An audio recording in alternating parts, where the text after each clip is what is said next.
They attack families on top of families out here. Black men on top of black men.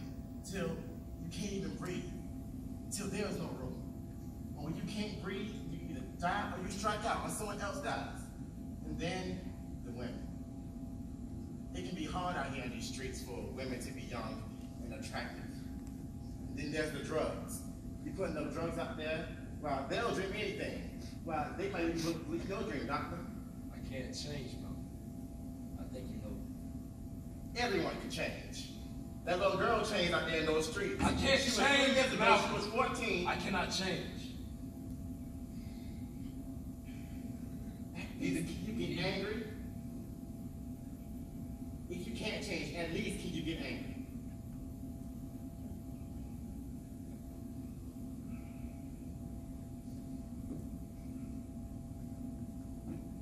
First march that I ever led, I was surrounded by all types of people.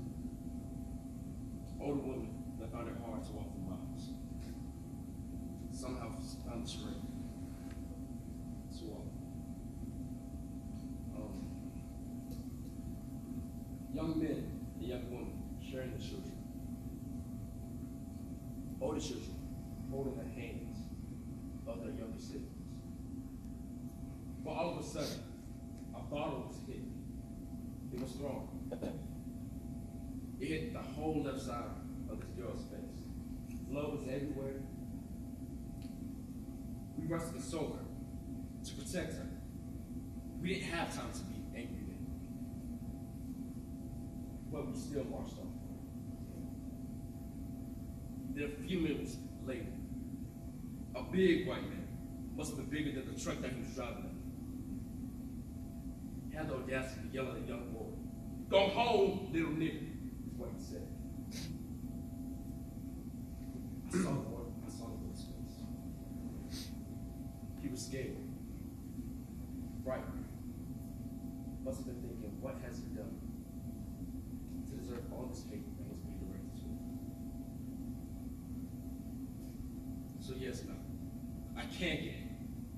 With all the history that makes me a black man, I can get angry. But it's a different type of anger.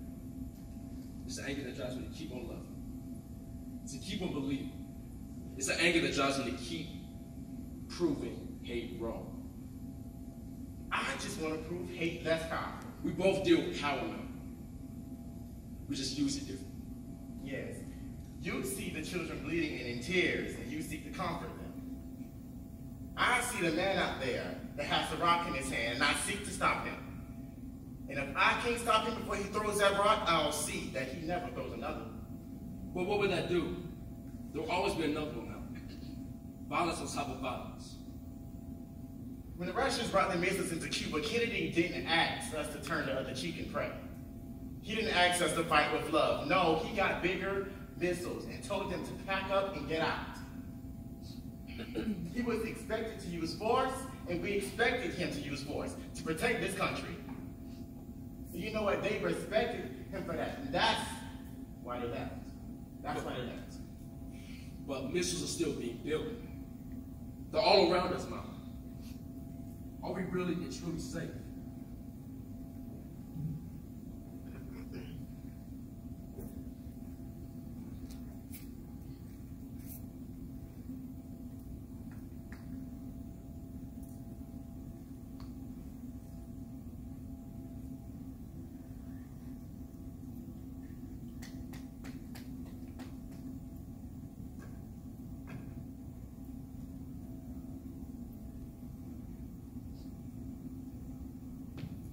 This dramatization between Malcolm X and Martin Luther King Jr.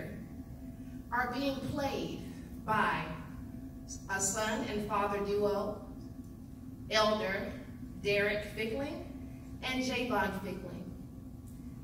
And also for the role of Dr. Martin Luther King Jr., the son and father duo are represented by David Moses and Davin Moses.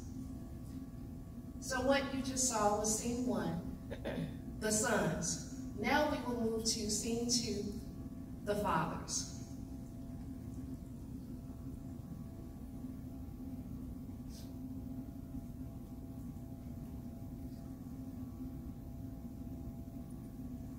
nonviolence is the only opportunity that we have now.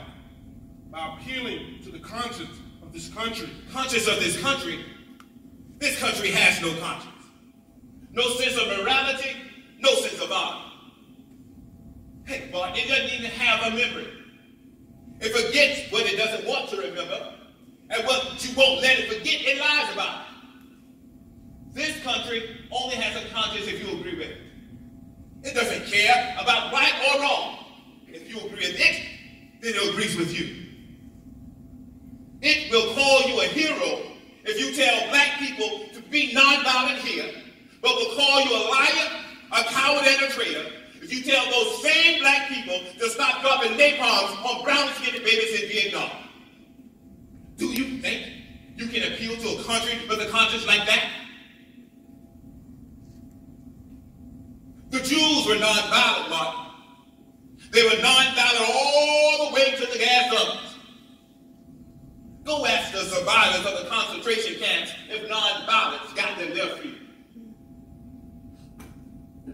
As for me, I'm going to deal with the concentration camps right here in America. But except here, they call them New York City, Chicago, Detroit, Philadelphia. No, Martin. If you looking for a conscience, you better look someplace else. What man will preach nonviolence to his people while the white man is out there building gas ovens and destroying his people? And I'll tell you, Martin, when black people refuse to fight back, it doesn't only make it easy for racists to kill us, it makes it justifiable. And you think I've contributed to that? Let's just say, anybody that wants to kill me, anybody that wants to kill any black man, doesn't have to stop and think about what the consequences of their actions will be. They won't say, I wonder what the good doctor would do. They know what you'll do, Martin. Nothing. Which is just about what you've accomplished. Don't say that we haven't accomplished anything, Malcolm. That our people were beat for nothing. To sit here and risk the lives of my children. Do you think I would risk my own life, Malcolm? I don't preach nonviolence because I like it. I preach it because it's the right thing to do. And because I'm a man. And because I'm a child of God. You sit here and look out over the city, seeing neon signs telling you where to go and what to do. I grew up on that different sign now.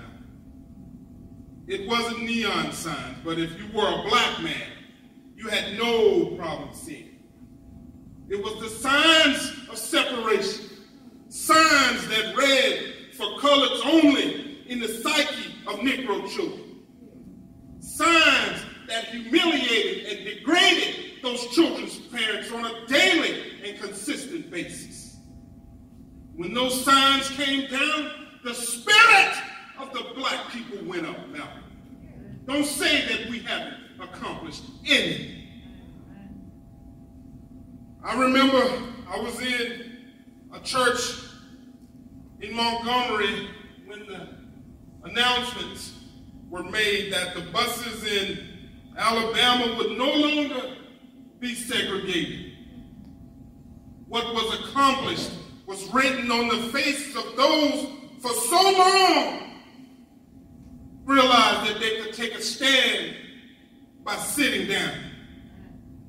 No, Malcolm.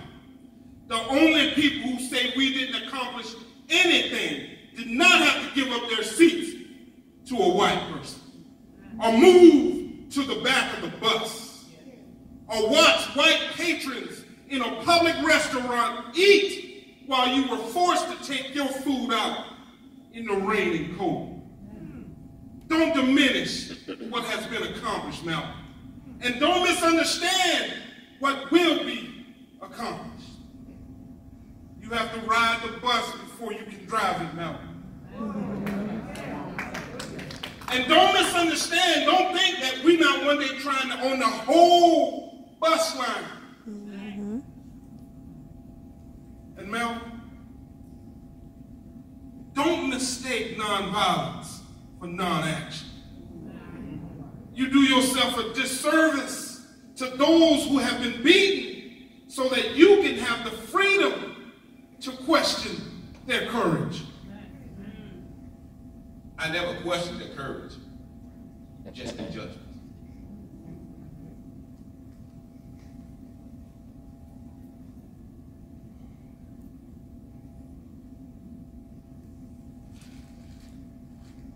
Lunch.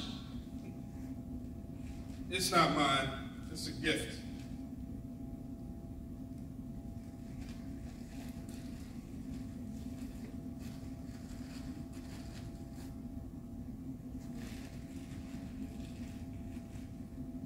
Is this what you bought me for protection? Does it have some type of magical power? Oh wait, or is the dog non-violent too? It's not yours. It's your daughter's. My family and I were watching the news when the story came on about the bombing. They showed pictures of the front of your home and the devastation it caused. And you were on the front lawn holding one of your daughters. Atala. Yes. My daughter wondered if everything had been destroyed. When she realized that I was coming to see you here tonight, she wanted Atala to have a friend. That's her favorite dog. She loves it very much. So, if it had any magical powers, I would guess it would be because of that. What's her name? I don't think she has one. I met your daughter. Yolanda. How old is she? 9. Atala's 6. She'll love this. Thank your daughter. Thank Yolanda. For both of us.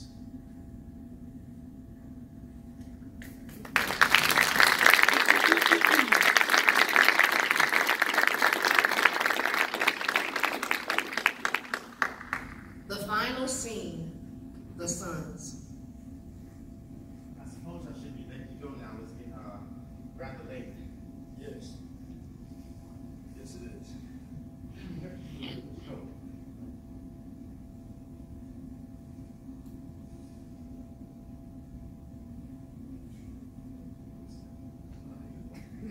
I